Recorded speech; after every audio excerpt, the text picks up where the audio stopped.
In this video, I'm going to show you the 6 steps on how to launch a successful B2B podcast that builds a brand and generates leads for your business.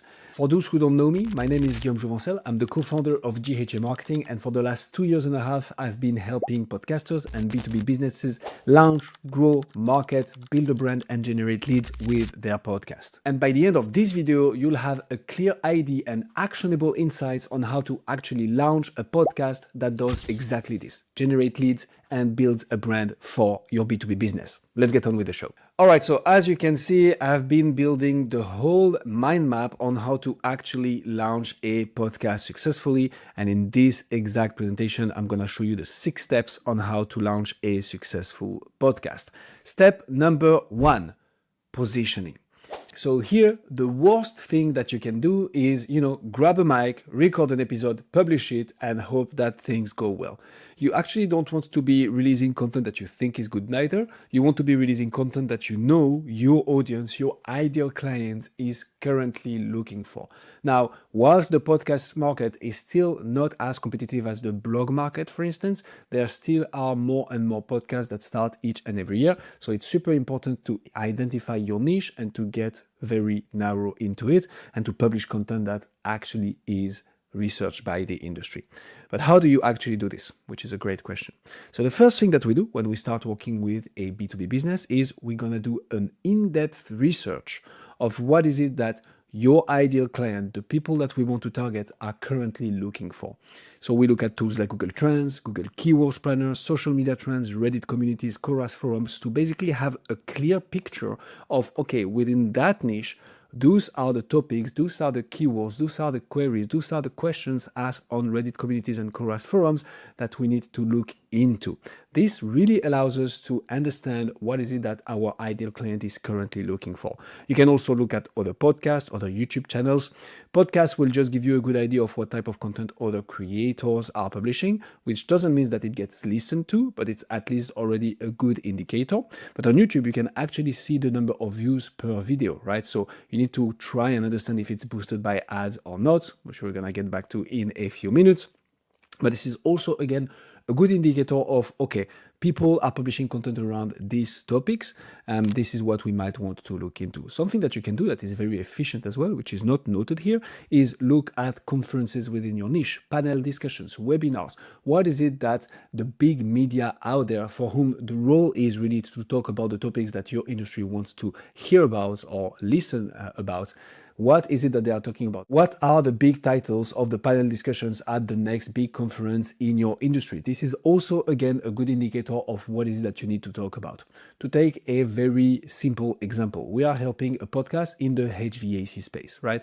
And what we started to do in summer 2024 is that we started talking about automation and AI in HVAC, which was something that was heavily looked for by the skilled trade professionals, which allowed us to make it to the top of the charts. So that's something that you might want to look into as well, to have a good idea of what is it that your industry is currently talking about. That is the first thing to do. Now, I want to double down on niche versus broad topics. Broad topics won't work, okay? You already have big podcasts established out there. You already have people talking to the masses. You want to choose a very niche target, a niche audience, and double down on this. Again, to give you an example, how to grow your B2B business. This is not going to be the good podcast title that you want to go for. Scaling strategies for bootstrapped SaaS founders. All of a sudden here, you're getting very, very narrow. And you know that anybody who has a bootstrapped SaaS companies and who's the founder, who is maybe the typical client that you're trying to target, is going to want to listen to this because this speaks directly to them. You want to start by owning a small niche, and then you can expand. But when you're launching, you want to be as narrow as possible. Now, next thing is category and subcategory. So you need to know that in the podcasting world, for the big podcast platform apps, Spotify and Apple Podcasts, they work and rank podcasts in categories. What do I mean by that? So you will have multiple categories, right? Such as education, career, business, finance, entrepreneurship, and so on and so forth. The whole thing about categories and subcategories is when somebody is going to try to find a podcast within a specific thematic, they will get proposed a whole list of podcasts, mainly the top 200 podcasts within that category. So those are the ranking podcasts. Now, What are charts, so categories, and why is it important to potentially rank in them? The whole thing, especially of a B2B podcast, is you want to talk to your ideal clients and you want your ideal client to listen to you, right? If you have a top ranking podcast within a category that is relevant to your niche, then all of a sudden you become the reference in that category and people will organically go to you. The podcast listeners will organically go to you. So it can be very interesting to rank in those categories. Also, the higher the ranking into a category, the higher the likelihood of getting big time guests, right? We're going to get back to the guest part a little bit later on in this video. But the whole thing here is you want to invite big influencers. You want to associate your brand with the one of experts in your industry. And if you want to target CMOs of Fortune 500 companies, it's much more worth their while to go on the top 10 podcast in marketing than if it was a non-ranking podcast. So this is why category and subcategory are important. Now, the thing that you need to bear in mind is that categories can be crowded and can be very competitive. It is harder to rank in certain categories than others. So you want to avoid overcrowded categories if you can. So we're not going to enter into the details of each category in here, but this is something that you can find out based on how many podcasts are in a category, how many active podcasts are in a category, and whether that's relevant for your niche or not. You want to find a niche where you can rank, but it doesn't necessarily have to be the one niche that everybody is in. You can have a category different. Also, for Apple Podcasts specifically, you can rank in two categories, right? The primary and the secondary. So it's important to bear in mind that if you were to rank at all, Apple Podcasts will push you for the primary category, but it is possible to rank for the secondary as well. Now, with that being said, how do we actually rank in a category, so in the chart of a category? Well, obviously, podcast platforms are not very transparent about this. So they don't really say, they don't reveal the secret sauce because they don't want anybody trying to cheat the algorithm the same way Google doesn't really reveal how SEO is fully done. But we have a good understanding and we have indications from those platforms as well. So what we know for a fact from Apple Podcasts is that you need a high number of downloads, high retention rates, and a high number of followers/subscribers. This is what Apple communicates on. Now, what we know from experience of having made podcast ranks is that if this can happen within a short period of time, ideally 48 hours, it is even better. Also, you need to bear in mind that you don't need to get millions of downloads, right? You can rank with much lower downloads than the top ranking podcast, because otherwise it would always be the top ranking podcasts who are in the space for the last 15 years, like the Joe Rogan podcast. So you have your chances. Podcast platforms push your content if you show success in downloads, retention rate, and followers/subscribers within a short period of time. So downloads, pretty straightforward. Retention rate is how long do people stay on your episode, right? Do they consume to the entirety of the episode or do they drop after 20% of the episode? And high followers and subscribers, it's how many people find the content so good that they want to come back, and to make sure that they do not forget, they subscribe to the show. This is what you want to do in order to rank in the charts. We're going to get back to this a little bit later on in the video, but that's for the importance of properly positioning your podcast. And last but not least, the format. So what do I mean by format? You have multiple possibilities when it comes to publishing podcast content, right? It can be an interview style, it can be solo episodes, it can be co-hosted episode, it can be an NPR style, so National Public Radio, which is a bit narrated, like you have a piece of interview, then somebody narrating something, then back to the interview, which is very high quality production here. You have multiple formats possible. Now, obviously, depending on what your objectives with the podcast are, you might want to go for a format or another. So, if it comes to building authority and network with industry leaders, which is what 99% of the B2B podcasts are for, and the successful ones, you might want to go for the interview style with one host because this is the most recommended one. If you want to generate leads for your business or service, you can interview your ideal client on the show. You will be talking about content that is going to be listened to by your ideal client as well. This is absolutely perfect. You can network, you can associate your brand and expertise with another expert in the industry, You can invite influencers to tap into their audience. The interview format is the best. And you usually want to make sure that the host is somebody who's going to be somehow involved in the sales cycle afterwards, right? Because the podcast is going to be about building rapport with your guest so that afterwards you can start a conversation which has been initiated in non-salesy, non-pushy environment. But if the person doing the hosting, if the person building that rapport is not at all involved in the sales process, then it's a bit of rapport that you've built for nothing, although you already have a bit the brand of the company. So this is a choice to be made on your side, but we like to have somebody who's going to be somehow involved in the sales cycle. Now, if you want a deep connection with the audience and positioning the host as a thought leader, you might want to consider solo episodes. So on this particular one, it's sometimes good to have solo episodes on your podcast, right? You can totally have one episode per month being a solo episode from the host themselves. So it's spotlight on the host and you can showcase expertise and give value to the audience instead of putting the spotlight on the guest. That's something to be thread with carefully because you want to network and invite ideal clients on your podcast, especially as a B2B business. But this can be very good to have flagship evergreen pieces of content on your podcast that are hosted by somebody in your company. If storytelling is your strength, then you might want to go for a narrative podcast. Now, I don't typically recommend this one because storytelling is a tough skill. Doing this requires a heavy level of editing, which is not always something we want to do when we start a podcast. And this requires also a certain skill. And this will only be worth your while if you already have a big audience that you can propose an amazing piece of content. So in the first year of your podcast, I wouldn't typically recommend doing that. And that is it for positioning. Step number 2 is branding, which is going to be a foundation, a critical foundation of your podcast, because obviously you want to make sure that the messaging is on target. You want to make sure that the brand is perfectly representing the company, because the worst thing that you can do is start having a successful podcast with a certain brand, and when people start taking the next step of like wanting to know more and potentially engage with you or with your company, they find out that this is not really on brand and this is not what they thought it was. So branding is going to be super important, and let's see what's in here. So first of all, the podcast artwork. Obviously here, you want to have a good graphic design, right? Quality is always going to be at the center of a successful podcast. You should have the face of the host, in our opinion, because it helps a lot connect with the audience.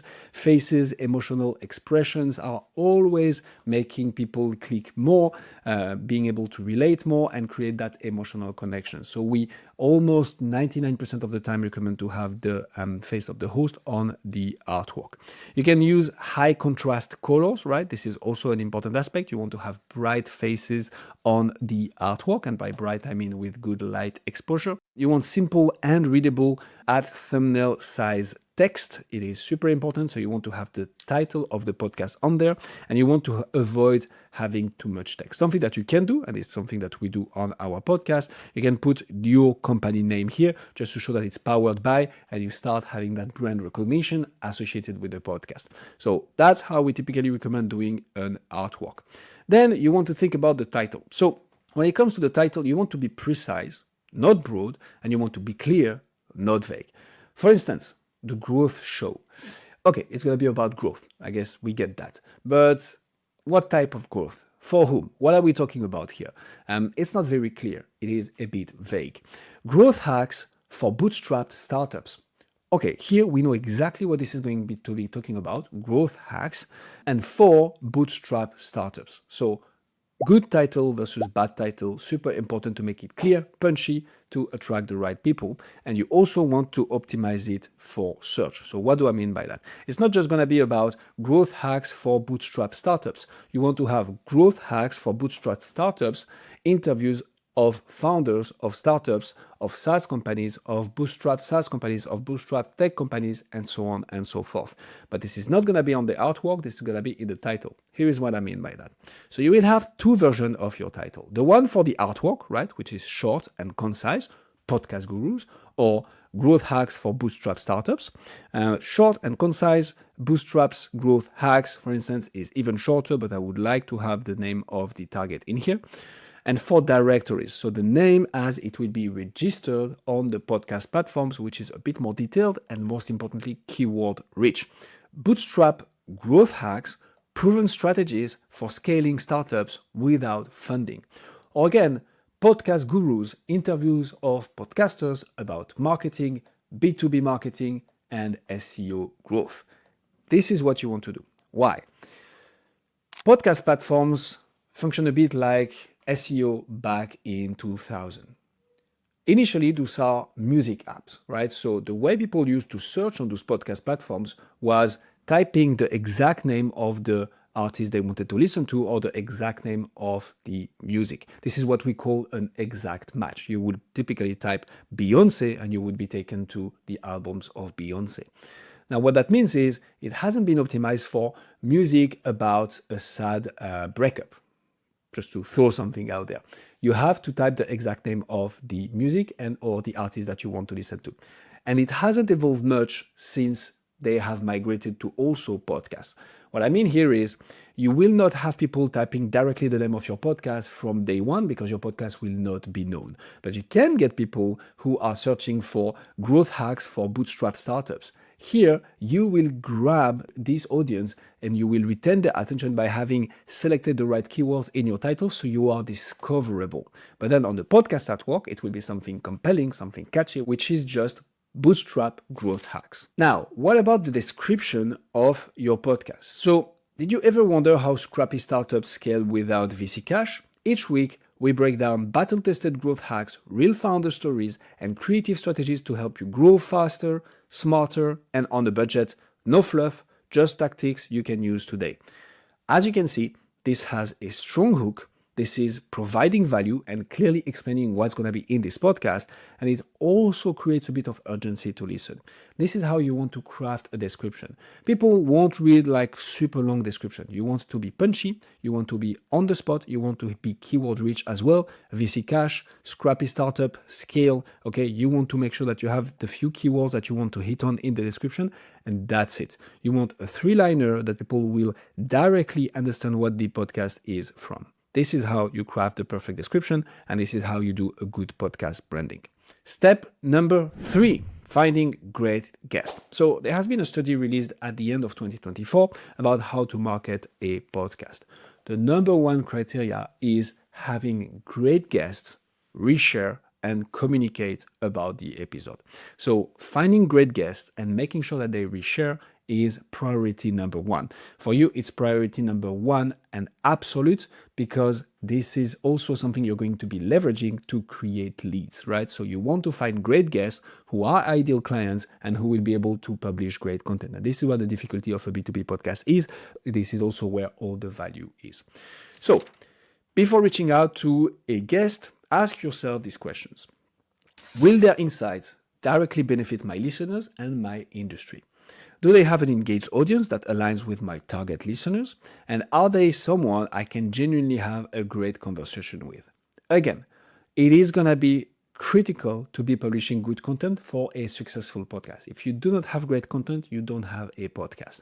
Well, a successful podcast, which is why at the beginning of this video, we talked directly from, okay, this is what you need to do to research properly your topic to make sure that you focus on the right pieces of content. So same goes with the guest. You want great people, ideally great speakers. If they are not, that's okay. We can always do a good work in post-production. But if their insights won't benefit the audience, if they do not have an audience themselves to whom they're going to be able to reshare, and you're not going to be able to have a great conversation, discard them directly.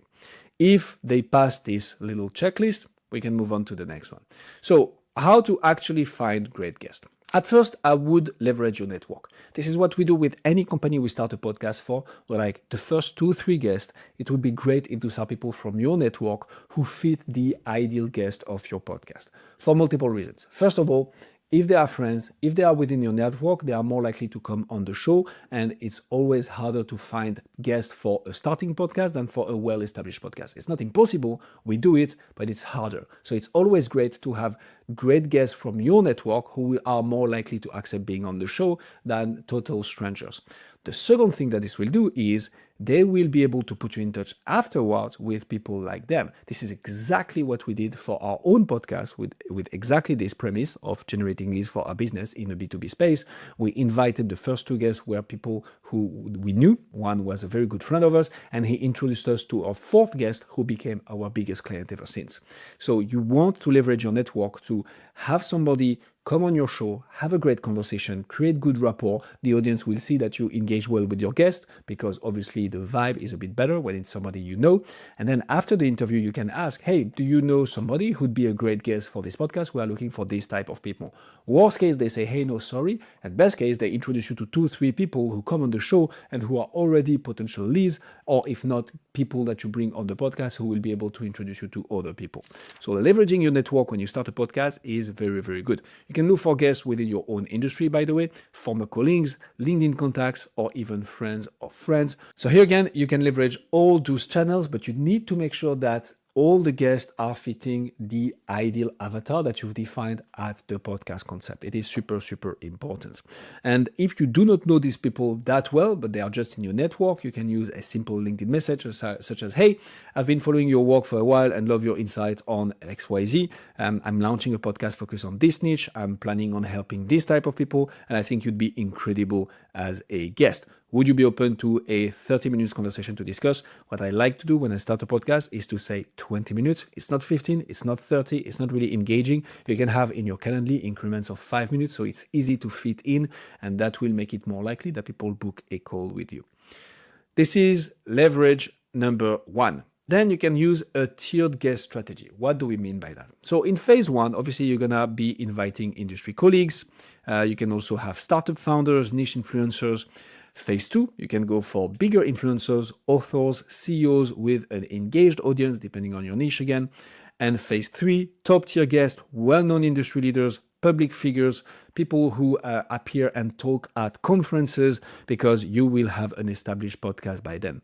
And podcast is a very strong ego bait. So for the marketers here and the ones who aren't, an ego bait means, hey, come here and come do this for me, and you will have your ego stroke.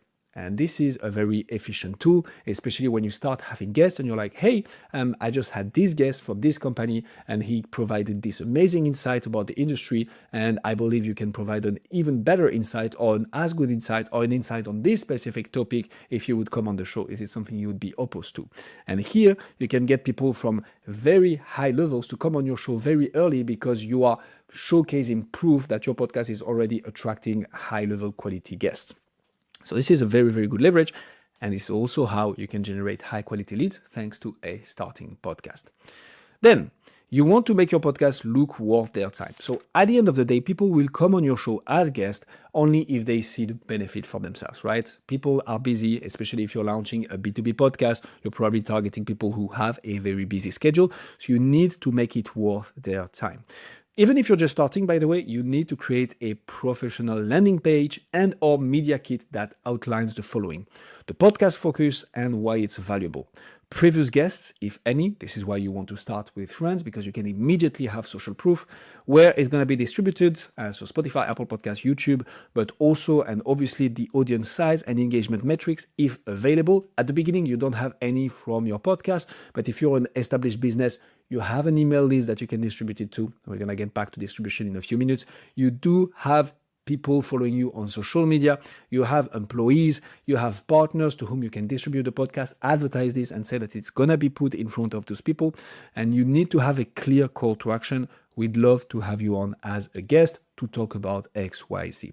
This is how you can make it worth their time.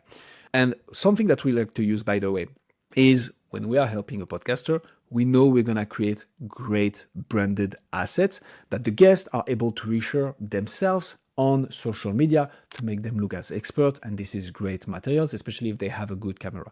We can put that in. We're gonna be like, hey, we're gonna be publishing 3 social media clips out of this. We're gonna write an article about the episode. We are going to do a trailer, which is a 1 minute 30 clip, like with cliffhangers, like a movie teaser almost. And this is something that you can totally reshare on your social media if you wish. Good for the PR team, good for the communication team, your social media team will love you, and so on and so forth. Make it very compelling for the guests to come on the show so that they have a higher likelihood of saying yes. And last but certainly not least, you need to make it a no-brainer for guests to share the episode. Again, this is going to be the biggest factor of growth, whether your guests are resharing or not, and the size of their audience. How to make it very easy for people to share the episode. First of all, after the recording, make it effortless by sending them short clips and audiograms, well edited for LinkedIn, Twitter, Instagram, Facebook, TikTok, YouTube Shorts, and so on and so forth. Have pre-written captions, right? Make it so they don't even have to write one. You can tag them in post, obviously, when you share about the episode, so they can just reshare. And if the content is of high quality and valuable, they will want to reshare it. Again, if it makes them appear as experts, if it puts them under a good light, this will be something that your guests want to reshare. This will be something that their company PR team is going to want to reshare. So you have high incentives to make great content. Back to the very first point of this video. You want to be publishing great content. This is the foundation of a successful podcast. And if you are compelling with that, then people will just reshare. You will tap into their audience and it will grow organically. Step number 4, how to record and edit your first episode.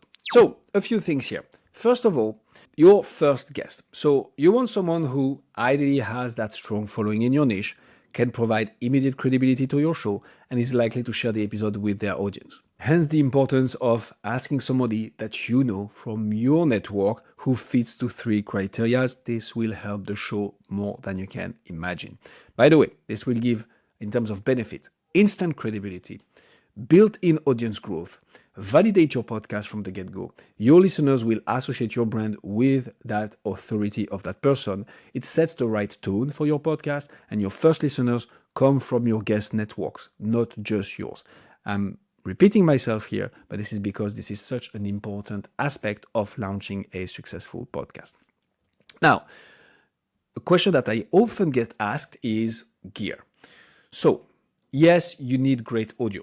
But there are some good news in here, which is you don't need the most expensive mic in the space. Now, if you're a B2B company who's trying to showcase good branding, you might want to invest a bit in a good, potentially not cheap microphone. But just so you know, you can have a good USB microphone that costs $30-40 on Amazon that will do a perfect job. You need a simple pop filter, exactly like this, and a recording software like Riverside, which is an online podcast studio which you can leverage, which I'm recording on right now. The key focus is and needs to be on audio quality. So you need to get your microphone placement right. You need to eliminate background noise, and you need to edit out unnecessary pauses. This is it. Now, obviously, you want good video as well if you want to publish on YouTube and leverage the power of social media. So everything that I just explained here applies for video. In order to do good video, you need proper lighting, which is something like this. We have guides on our website. Just comment podcast setup in the comments of this video, and I'll send you our media kit on how to do this completely for free, no opt-in. But that's the whole idea here. You want a good quality setup. Now, within the episode, you want to have call to actions, right? So from episode 1, you should be telling your audience exactly what you want them to do. Subscribe, leave a review, share the podcast, download your lead magnet, for instance, if you are trying to generate leads from the get-go. But you need to have one and only one. What do I mean by that? You do not want to confuse people. You want to make it frictionless and easy to take the next step. So whether you want to focus on podcast growth, subscribe to the show. Whether you want to focus on virality, share the episode on that platform with your friend. Or, hey, go to that page to download our free ebook on how to, on the 3 points checklist of a bootstrap startup scale. Just throwing something here, you want to make one call to action. Especially at the beginning, I would focus on podcast growth, especially since if you have the right systems around the podcast, you will get leads because this is exactly what we do. So good news is you can totally leverage AI and softwares when it comes to editing. First of all, you can 100% automate your podcast post-production, or let's say 90%, with simple tools like ChatGPT, obviously, Opus Clip, and Riverside. So if you use those tools, you are 90% set on getting good content, audio, video, and written, and also clips for social media. I have published a video about exactly this. We are putting the link to this video in the description of this very one, not to cover it again. But just so you know, you can have proper editing, viral clips, and written content in seconds thanks to tools nowadays. Something that is very important is good audio quality, right? So that's why we talked about USB mic, pop filter, and so on.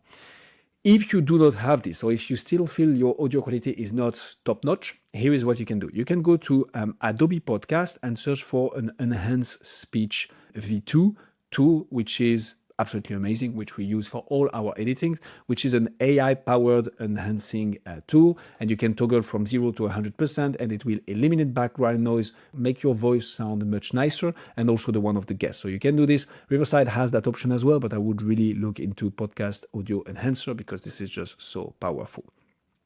Now, something I didn't talk about yet, but I need to touch upon is trailers. So something that works extremely well to advertise a podcast from the get-go is a trailer that you can do in post-production. Now, what do I mean with a trailer? It should be a short, punchy video of 1 minute, 1 minute 30, 60 to 90 seconds. It needs to hook the listeners immediately, give a clear one-liner pitch, showcase your unique angle, and end with a strong call to action of listening to the episode. We'll put some examples in the show notes again, but here the whole idea is to say, if you have that 1 minute 30 clip with cliffhangers, with very good audio and video editing, showcasing the guests, showcasing what the episode is about, this is something that we do very well on social media. And from experience, this is something that guests love to share, especially if that puts them under a good light, like always. So trailer, definitely something that you want to look into. And that's how you can record and edit your first episode.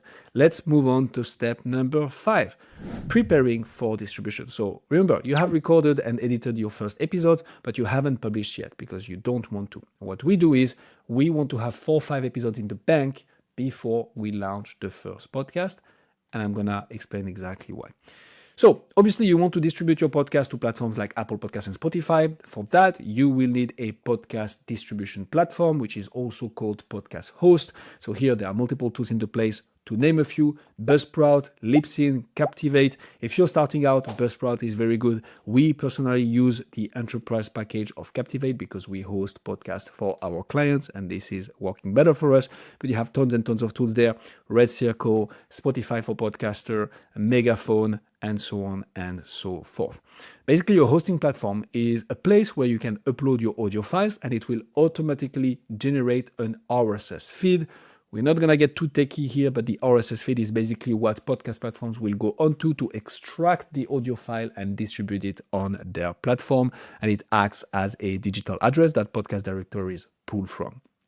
This is what the RSS feed is.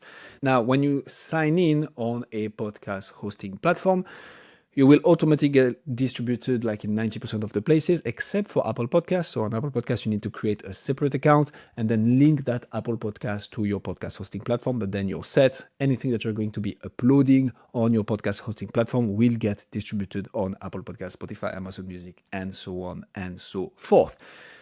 My personal recommendation, if you're starting out, Buzzsprout, because they have a free version. It's very good. It's very user-friendly. Captivate is the best if you want to professionalize the show and professionalize everything podcast management, which is why we are using this very platform. Now, YouTube. For context, YouTube is the number one platform for people to consume podcasts. This is not even news anymore.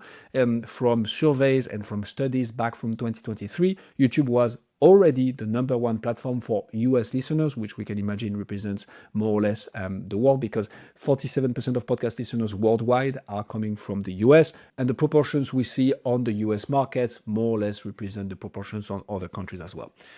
Point being, YouTube is the number one platform for people to consume podcasts. Depending on where you're looking at, you have more people listening and consuming podcasts on YouTube than every other podcast platforms combined.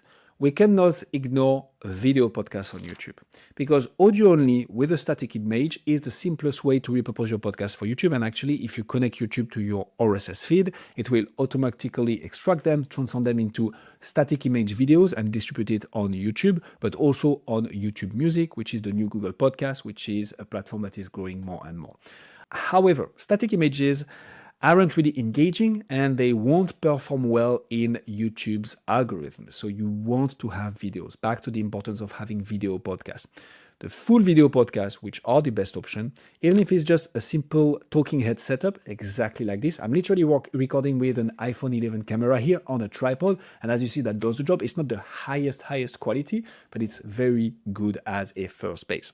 Podcasts with a video component are twice as likely to be shared because viewers connect better when they can see the host. It's also much better to do social media clips, obviously trailers as well, and so on and so forth.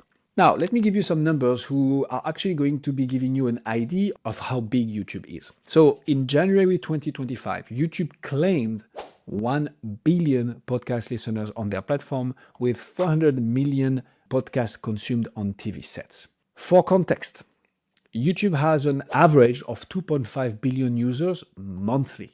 So more than a third are actually consuming podcasts on YouTube. For more context, Spotify published their numbers in November 2024, so 2 months before that, with 120 million listeners.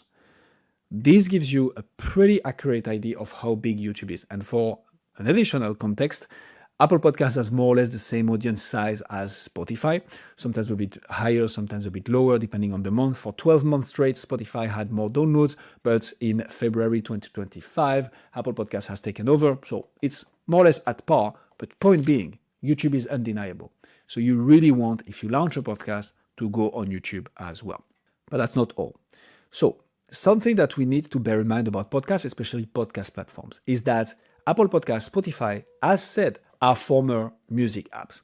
They do not have a built-in growth algorithm, right? If you start publishing podcasts on there, even if it's successful, podcast platforms won't push it unless they are really at the top of the charts, in which case they publish it, they advertise it because they want more people to come on their platform.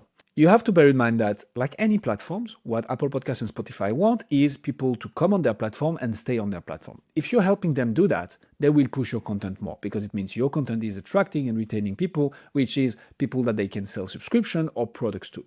All the platforms work the same. Now, the difference is that podcast platforms don't have that built-in growth algorithm. What do I mean with this? When you upload a video on TikTok, on YouTube Short, on Instagram Reels, on Facebook Reels, if the video is hooking attention and retaining attention, the virality potential is much higher on those platforms because they have been designed like this. So if you publish excellent short-form content on those short-form platforms, you're almost guaranteed it will get viral. This is not happening on podcasts. So you want to leverage the built-in growth algorithm of those other platforms to send people to your podcast. What do I mean by that? You want to be publishing everywhere. The main 6 social media platforms are Facebook, Twitter/X, Instagram, YouTube, LinkedIn, and TikTok. Those are the 6 main social media platforms. Now, obviously, you can go elsewhere as well, but those are the 6 that we always focus on. Instead of just posting, use each platform's strength. What do I mean by that? You want to repurpose key moments into short clips for Reels, TikTok, and Shorts, also Facebook Reels. The whole idea here is you need a super strong hook, the first 2 or 3 seconds, and then a good insightful moment from the episode as a short. You can use Twitter/X threads to break down insights from each episode. You can do a tweet storm. And you can engage with niche communities on LinkedIn and Reddit to drive organic conversations. Also, posting on Quora is a good solution when there are specific questions being asked that your episodes answer to, but you want to do this in alignment with the Quora's community because they don't always want you to advertise your stuff. The biggest mistake new podcasters make is only posting episode links. You don't want to do this. I understand it's easy. I understand it's also easy to just get social media posts written by an AI, but this is not what's going to drive engagement, right? So you need to be deliberate. You need to be intentional about how you post. Nobody engages with the generic new episode is out, right? Instead, you want to create a value-first piece of content that makes people want to listen. So give some value for free. Give some value already. Don't say, hey, everything is in this episode. Actually explain what you talk about in the episode in a very shorter format. So you're not going to be able to cover the entirety of the episode, but for instance, a specific aspect. And then the call to action can be, want more of this? Click on the link in description to listen to the full episode. But that's going to be a super important aspect of your communication. Now, how much should you talk about your podcast? What we typically do for each and every episode is the following. We have an audio episode for podcast platforms, a video episode for YouTube and Spotify, highlighting the importance of video in podcast. 3 social media clips that we are going to publish on 6 social media platforms. That's 18 pieces of content, plus the 2, that's 20 pieces of content. We're going to write a blog post, an article, SEO optimized out of the episode. That's 21 pieces of content. We're going to do a newsletter edition to send to our email list. That's 22 pieces of content. And we're going to do a trailer that we're going to publish mainly on LinkedIn and at the beginning of the YouTube video. This means that we have between 20 and 25 pieces of content from each and every episode, because again, we want to market the podcast as much as possible and benefit from the built-in growth algorithm of those other platforms to send juice back to the podcast and then make people enter into the ecosystem and become leads eventually. That is how you can communicate about a podcast. Now, let's quickly talk about company brand or personal brand. So, people connect with people, not companies, nor logos. By launching under your personal brand or the personal brand of the host of the show, right? If it's not the CEO of the company, for instance, you become top of mind in your industry. You establish thought leadership over time. Your insights carry more weight because they are tied to your name, not just a company's marketing agenda. People connect with emotional faces, with actual humans more than companies, especially in 2025. You can see all the big influencers are huge on personal brand because this is what drives engagement and retains attention. Now, for B2B companies, obviously there are some drawbacks to this, right? What if that, let's say the head of sales is hosting the podcast or the CMO is hosting the podcast? What if that person leaves, right? Or what if that person doesn't have the time? Or what if that person is promoted to something else and they cannot do the podcast anymore? Which are questions and situations that we faced in the past with our clients. You have multiple ways of tackling this. Now, I want to repeat it. When you launch a podcast, you want one person, ideally, of course you can make it work with 2 people, with 2 co-hosts, but it will be much more efficient with one person who creates that bond and that rapport with the guest and with the audience. The good thing is, you can start with one host for the first, say, 6 months. Once the podcast starts to be established, you can make a co-host come in, right? At the same time as the main host. You want the new co-host to be tying their images with the host that has been establishing their authority to the audience and to the guest. You want to do multiple episodes like this. And then you can alternate, right? You can have one hosted by the CMO, for instance, and one hosted by the VP of marketing. And you have that play of one host, 2 hosts, sometimes switching, until the point where the audience and the guest know that one equals the other, and then you can slowly switch. That way, you make it smooth for the audience, you don't disrupt the whole podcast, and you keep that rapport strongly built with the guest. That's the best way to do it. Now, of course, you can switch hosts from overnight, but that will have an impact on like, hey, this podcast used to be hosted by James and now it's hosted by John. This is not the same, right? So that's something that you want to treat with carefully because this has an impact on the audience. Now, we've had companies who had a different host at each and every episode, which is the premise of the podcast. They were making an expert come for each topic, and they were the host of the podcast. Sometimes they were clients, even it was a media company. And this is an interesting model which can work, but then the bond that you're going to create with the audience and the guest is not the same. That's a drawback, but that offers much more flexibility, so this is a possibility. There is another one though, which is hiring an external host, a professional host that is somebody who is not from within the company, who is going to be under contract, who you're going to pay for each and every episode, usually copious amount, especially if it's in a very narrow niche. If you're doing this, you want to go for somebody who is very well spoken, obviously, who already has an existing audience that they're going to be able to distribute the podcast to, and that is kind of going to validate your podcast from day one in the industry. This offers more flexibility. You know that the person is paid to record the episodes, so they have an incentive to show up. If you lock them in a long-term contract, you know that they're going to stay the face of the podcast for a long while, and this is overall going to help your brand launch the podcast. Now, the drawback here is, whilst you're going to get that brand association, you're not going to get the whole juice of creating that rapport with the guest and engaging in a conversation afterwards. But again, it's pros and cons for each sections. If you want to brainstorm on what's the best option for your company, here again, just hit me up on LinkedIn, Guillaume Jouvencel, and happy to talk that. This is for preparing for distribution. Now, let's get to the meat of the sausage, as my Google manager used to say, the actual launch. So, First of all, you want to start building buzz, right? The idea is to, when you launch the first episode, to make as much noise as possible in your industry. You want the podcast to become renowned from day one as much as possible. How can you do this? So obviously, you can leverage your ecosystem, right? Your first listeners are closer than you think.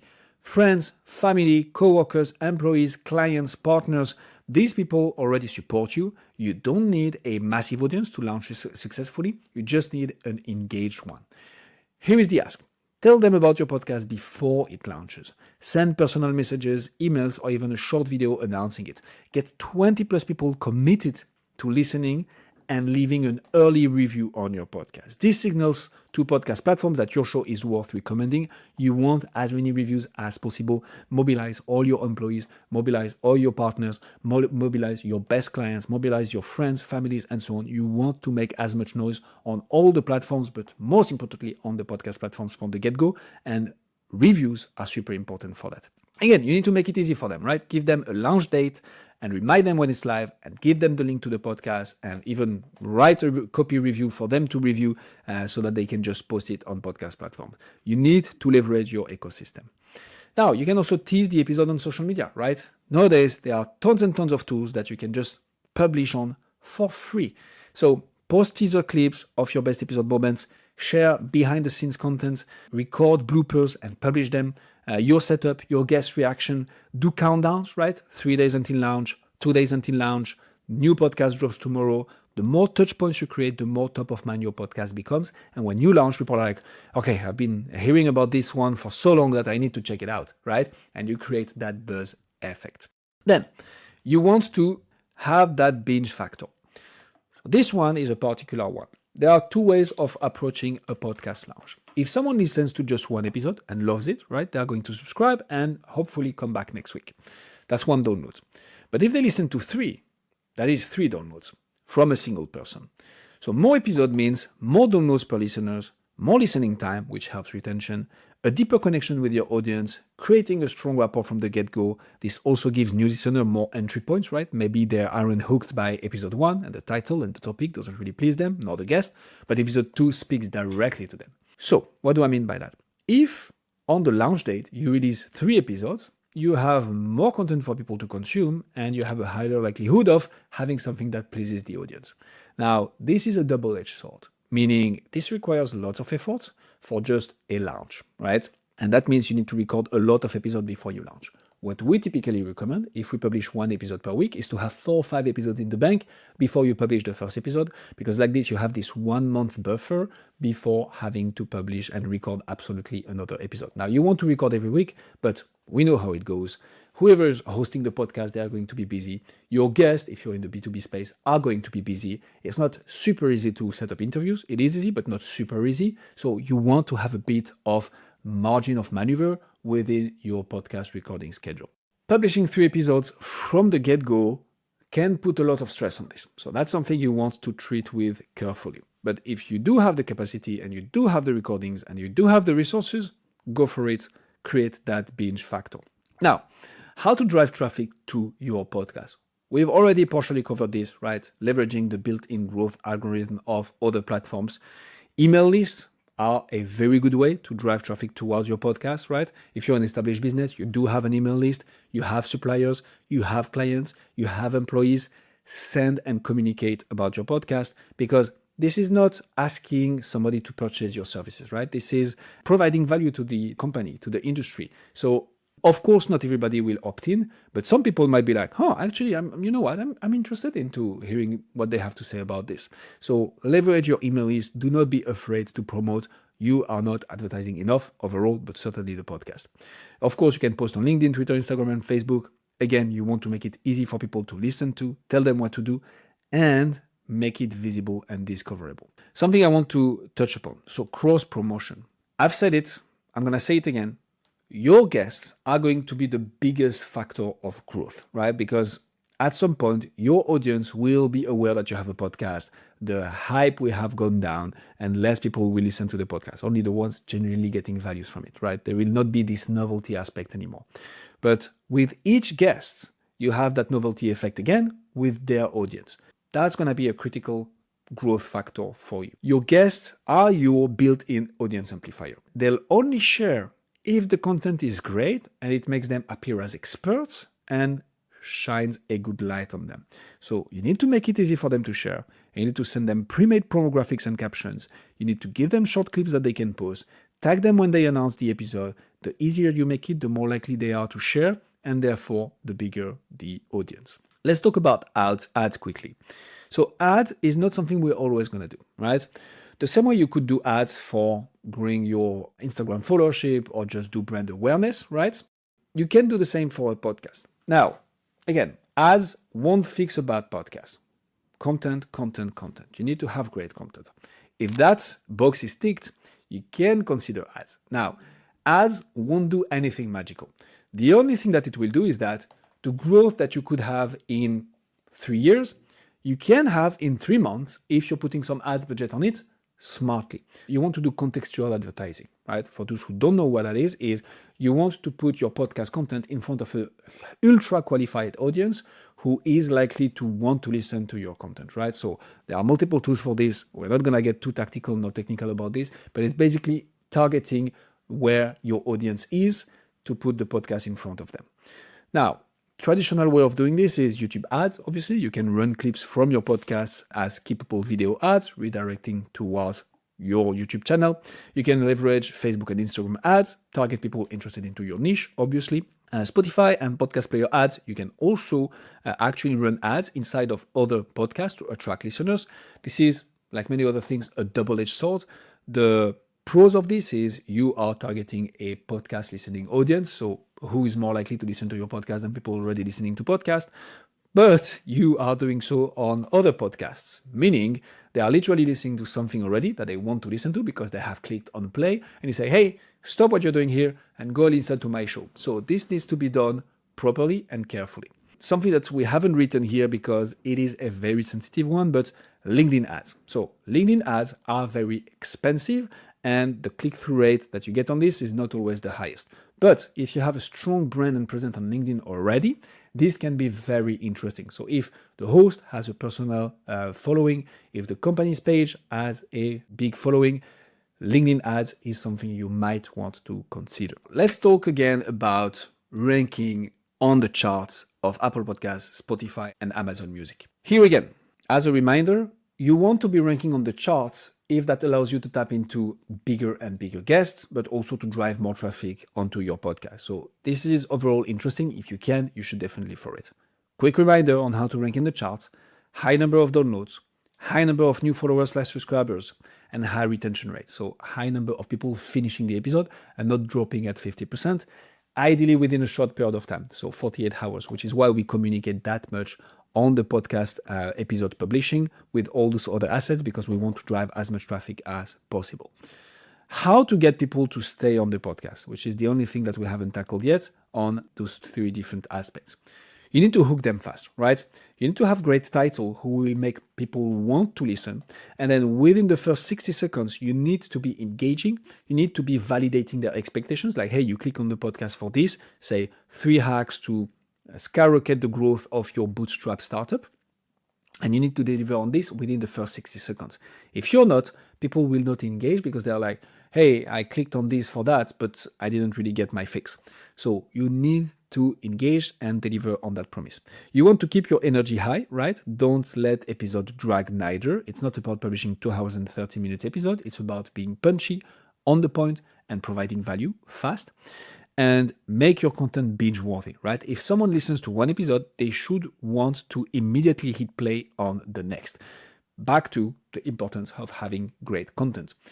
When it comes to call to actions, right? You want to have a call to action / cliffhanger at the end of your first 60 seconds that will make them want to listen till the end, right? So have the guest say something, select a snippet from the episode where the guest says something that you don't give the full answer to. Yes, and the third tip on how I would instantly double the growth of a startup if it's in the first 90 days of creation is, boom, you cut, and people have to listen to the episode entirely because they want to hear that answer, but they don't know where in the episode it is, so they are going to listen to the whole thing. That is a very good hack to get people to stay till the end.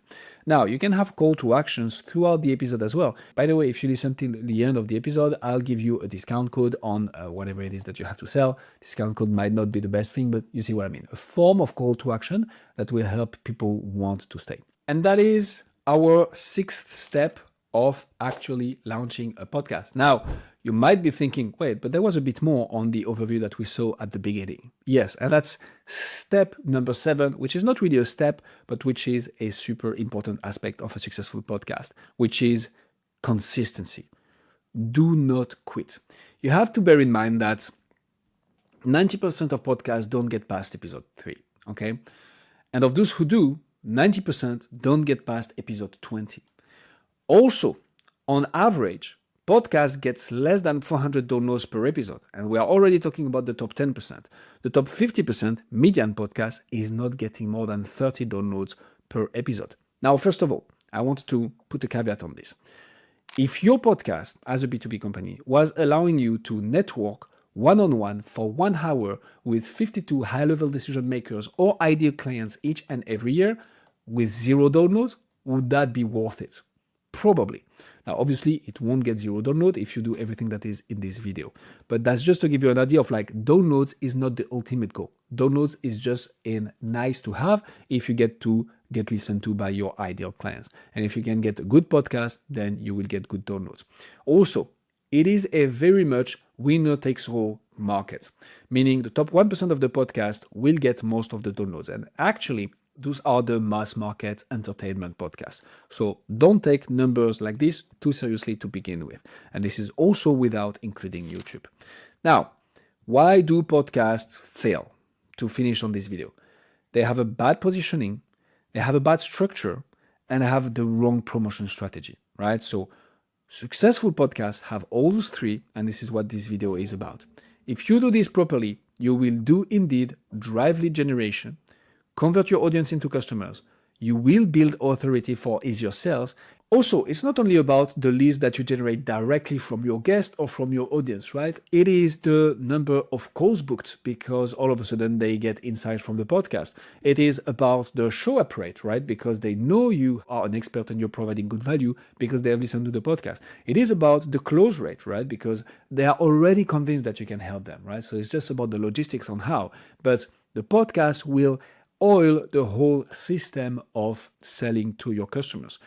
It will also keep you top of the mind in your industry, right? If you are consistently listened to or people consistently see snippets and clips of your podcast on social media or consistently read your articles about your guest insight, you will be top of mind in your industry. And it also opens doors to network with influencers and high-level decision makers. So again, do not quit. You can make a successful and very profitable podcast within 6 months, but imagine what it can do for your brand and your company within 3 years. This is where the real money is, and podcast is a long-term game. We make sure that you get value from your podcast in the first 6 months, but the more you go on with it, the more value it will provide. And that is pretty much it. 6 steps to launch a successful podcast. Hope you enjoyed the video and it was insightful. If you're still here, I hope you got value. If that's the case, I have one favor to ask you. That is my call to action. If you like this content, please subscribe to the YouTube channel. And if you want more of this, let me know what topic you would like me to hit on in the comment so I can create a video around this. Cheers.